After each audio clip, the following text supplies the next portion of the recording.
और मेरी आप मानो और शास्त्र की मानो तो शास्त्रों ने तो एक बात स्पष्ट कही है कि जो बोएगा वही पाएगा, अपना किया आगे आएगा।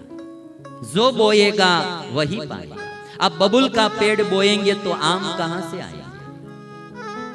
खेत में बबुल का पेड़ बोएंगे तो आम कहां से आएंगे? कांटे ही कांटे आएंगे। स्वयं दुखी होंगे और कोई को भी दुखी करेगा। यदि आम का फल खाना है तो आम के पेड़ बोने चाहिए। यदि जीवन में सुखी होना है तो धर्म कार्य करना चाहे, पुण्य कार्य करना चाहे, सत्कर्म करना चाहे। अब ये इतना बड़ा पंडाल डाला है, ये इतनी भागवत की कथा चल रही है। इस कथा में जिन जिन लोगों ने तन मन धन से सहयोग दिया होगा, ये बहुत बड़ा सत्कर्म होगा, तो उनके जीवन में भगवान जरूर सुख तो देंगे ही देंगे। ये कथा के द्वारा किसी एक के जीवन में सुख आएगा तो उनका आशीर्वाद मिलेगा। कोई एक जीवात्मा की मुक्ति होगी तो परमात्मा प्रसन्न होंगे। सत्कर्म करो। पैसे तो लोग शराब पीने में भी गवा देते हैं, पाप में भी गवा देते हैं, कहीं भी गवा देते हैं। तुलसीदास जी ने तो लिखा कि पैसा तो पापी के पास भी होता है, वो कोई बड़ी बात नहीं है, किंतु सद्मार्ग में व्यय होता है वो पुण्यशाली से ही होता है। पैसे तो पापी के पास भी होते, जुआरी के पास भी होते, और इसीलिए सुखी होना है तो सत्कर्म करना, कभी भी बुरा कर्म मत करना। हमारे मंदिर में एक भाई एक दिन आया था और बोलता था कि हमारे मंदिर का काम चल रहा है, पत्थर का काम सब चलता है, तो बहुत मशीनें चलती रहती है, ग्राइंडर मशीन चलते है, वो चलते है, तो लाइट बिल तो बहुत आता है। तो एक भाई आया था और बोल रहा था कि मुझे कहता था स्वामी जी मैं डायरेक्ट कर दो डायरेक्ट। मैंने कहा कि अभी यहाँ हम डायरेक्ट करेंगे फिर नरक में भी डायरेक्ट ही जाने का ना। कभी भी पाप मत करो, इलेक्ट्रिक की भी चोरी मत करना। स्वामीनारायण भगवान ने शिक्षा पत्री में लिखा तेन कर्मन कर्तव्यम धर्मार्थमपि केनचित, धर्म के लिए भी कभी भी चोरी मत करना। स्वामीनारायण भगवान तो बोलते थे किसी की पड़ी हुई चीज है ना नीचे गिरी हुई, वो चीज भी लेना नहीं, जिसकी है उसको वापस दे देना। मुफ्त का खाना नहीं, हराम का लेना नहीं, अनीति का लेना नहीं। पैसा कमाना नीति से और उसका उपयोग करना रीति से।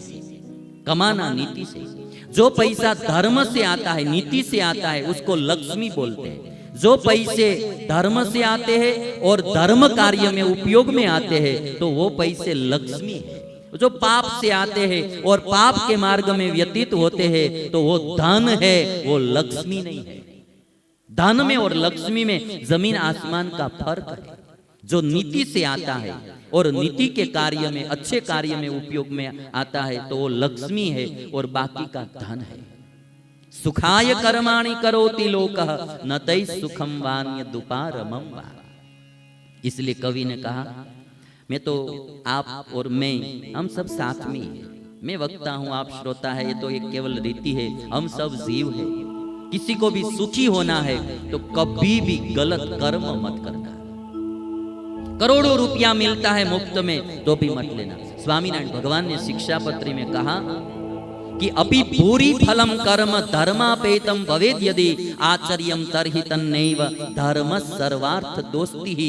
स्वामीनारायण भगवान कहते हैं कि जिस कर्म करने से करोड़ों रुपया मिलते हैं, किंतु जो वो कर्म, यदि वह कर्म अधर्ममय है तो वह कर्म कभी भी मत करना।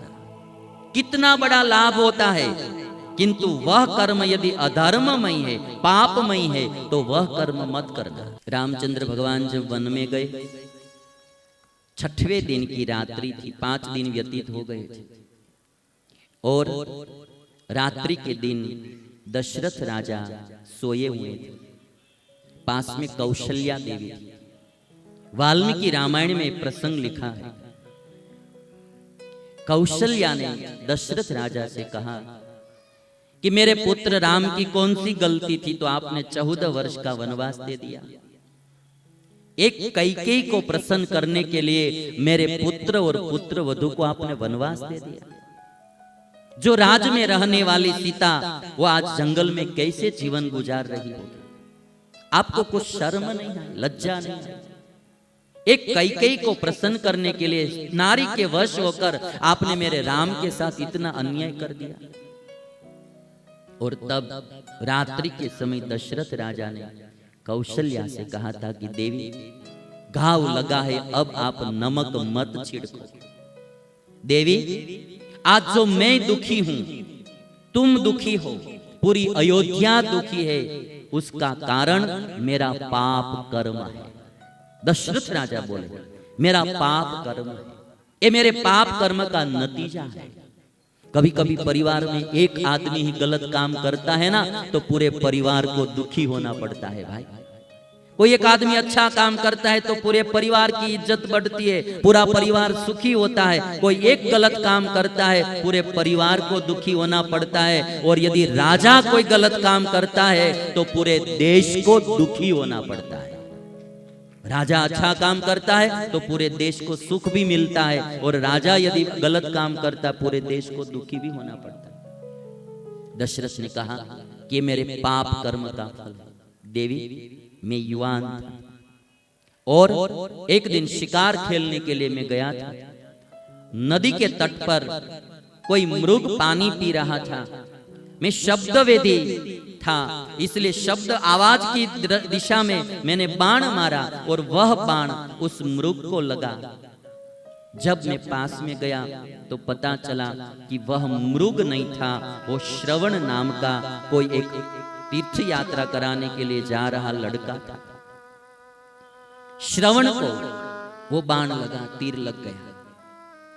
मैं जब पास में गया तो श्रवण ने मुझसे पूछा कि मेरी कौन सी गलती थी तो आपने मुझे मारा। दशरथ ने कहा कि मैंने कहा कि गलती तो आपकी नहीं थी, मैंने तो मृग मानकर बाण मारा है, मुझे माफ कर दो। श्रवण ने तब कहा कि मेरे माता पिता अंधे हैं, दूर बैठे हैं, मैं उनके लिए पानी भरने के लिए यहाँ आया था, आपने मुझे मारा। अब ये जो तीर मेरी छाती में लगा है उसको बाहर निकालिए, मुझसे दर्द सहन नहीं हो रहा है। दशरथ कहते हैं कौशल्या से, मैंने वो तीर बाहर निकाला। फिर श्रवण ने मुझसे कहा कि आप पानी लेकर मेरे माँ बाप के पास जाइए और पानी पिलाइए, और आपकी जो गलती हुई, आपकी जो भूल हुई है वो उसको बता देना, नहीं तो वो श्राप देंगे ने तो आपके पूरे परिवार का विनाश कर देंगे। दशरथ जी कहते हैं कि देवी, मैं श्रवण के माता पिता के पास गया और जाकर मैंने मेरा जो अपराध था और वह बता दिया कि मुझसे आपके पुत्र को बाण मैंने मार दिया। तब उनके माँ बाप ने इतना कहा कि आपने अपना अपराध जो कबूल कर लिया, इसलिए मैं हम माफ कर देते हैं, नहीं तो आपके सिर का 1 सहस्र टुकड़े हो जाते, आपके सिर के 1 सहस्र टुकड़े हो जाते। दशरथ ने कहा देवी, मैंने माफी मांगी और माता पिता से कहा कि आप पानी पी लीजिए। माता पिता ने कहा कि मेरे पुत्र के पास हमको ले जाइए। माता पिता को मैं लेकर श्रवण के पास आया। श्रवण का सिर अपनी गोद में रखकर माता पिता ने आशीर्वाद दिया कि बेटा, तुमने हमारी बहुत सेवा की है, हमको तीर्थ यात्रा करवाई है, हम हमारे प्रताप से, पुण्य प्रताप से आपको आशीर्वाद देते हैं। बेटा जाओ, तुम्हारी सद्गति होगी, तुम्हारा कल्याण होगा। इस दुनिया में कर्म तो है ही, किंतु माता पिता या कोई संत या कोई गुरु या कोई गरीब की दुआ वो भी बहुत बड़ा काम करती है, बहुत बड़ा काम करती है। माता पिता ने कहा कि जाओ बेटा, तुम्हारा कल्याण होगा। दशरथ जी कहते हैं कि देवी, और मुझसे उनके माता पिता ने कहा कि तुमने अपराध कबूल कर लिया, इसलिए हम माफ तो कर देते हैं, अब हमारी मृत्यु होगी वो पुत्र के विरह में होगी। हम आपको श्राप देते हैं कि तुम्हारी मृत्यु भी तुम्हारे पुत्र के विरह में होगी। दशरथ बोलते, देवी, आज मैं, तुम और पूरी अयोध्या दुखी है, उसका कारण मेरा पाप कर्म है। और आप सब जानते होंगे कि वाल्मीकि रामायण में वाल्मीकि ऋषि ने लिखा कि बस 6ठे दिन की रात्रि में सुबह सुबह होते दशरथ राजा ने अपने प्राण का त्याग कर दिया। राम और लक्ष्मण वन में थे, भरत और शत्रुघ्न अपने मामा के घर पे थे और प्राण का त्याग कर दिया। भगवान के पिता को भी अपने कर्म का फल भुगतना पड़ता है।